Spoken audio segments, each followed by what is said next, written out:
We're going to do what's called SMR, which is self-myofascial release, and this is kind of as needed. So one form of self-myofascial release is using a foam roller, another form is a Theragun, another form is maybe like a lacrosse ball or a tennis ball or something like that that you can use. So what is the point of self-myofascial release? It's kind of like a massage. Myofascial is working on the fascia, the connective tissue of the body, but self, so you're doing it to yourself. So for example, for me today, and what's the purpose of it? To get into a greater range of motion and do a little bit of rehab, a little bit of prep, so that your body, if you're holding on to any tension from like your previous workout or an injury or something, you're recovering a little bit. So right now, my right hamstring is kind of tight, just has been the last couple days. So I'm gonna do a little bit of foam rolling there.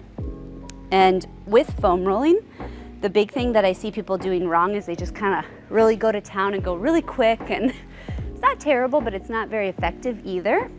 The better thing to do would be maybe add a little more pressure if you can tolerate it, and then pretty slow go through a muscle until you find a spot. Like I just found a spot that's pretty uncomfortable. So I'm actually gonna pause there and take an inhale. And especially when I exhale, I'm gonna visualize that muscle releasing. And then I might be able to inch just a little lower or a little to the side, right or left. And I'm just gonna keep doing that for that whole area that's tense, which might take a couple minutes. And this is one area where I would say you don't have to match side to side, because only my right hamstring is tight. So I don't really need to do this on my left side. Or if only my right knee is painful, then maybe I only need to do my right quad a little bit to release above the knee area. And again, if you find a spot, you might go side to side, take an inhale, exhale.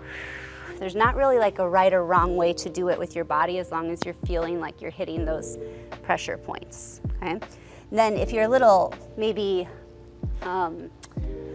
uncomfortable, because honestly it is uncomfortable on a foam roller, it might feel better to do it with a Theragun. It's a little loud, but once you turn it on, you just put it wherever you have the pain, and then you just kind of let it, through the vibration, loosen up that muscle. So let's say your knee's a little painful, maybe you would do your quad a little bit.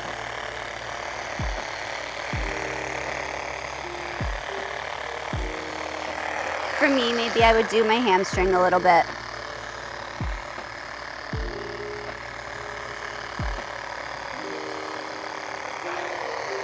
And another thing to know is sometimes you don't want to do exactly where it hurts, or you could, but you might want to do around the area too. So let's say your knee is hurting, you're not gonna, first of all, never Theragun directly on a bone or a joint. So don't take your Theragun to your knee if your knee hurts. Take it to your quad, the muscle above it, your calf, the muscle below it, your hamstring, which might be pulling, and kind of then you're feeling it in your knee. Similar to when you go get a massage and you tell them like, my right neck hurts, and then they start massaging like your lower left back. It's because they know there's fascia that connects the right shoulder to the lower left hip. So sometimes you have to go to a different place to get the release where you need it. But that is optional. Another one I really like to do, I'll be right back, grabbing a little ball here, is maybe a lacrosse ball or a tennis ball under the feet. So you would want to do this in stocking feet, especially if you're a runner and you have any kind of plantar fasciitis, or just kind of your feet get really tight. Doing some kind of ball work on the underside of your foot can feel really good. This can also feel great if you do like a bottle of water in the freezer so that it gets icy, okay? So that's all self-myofascial release, SMR.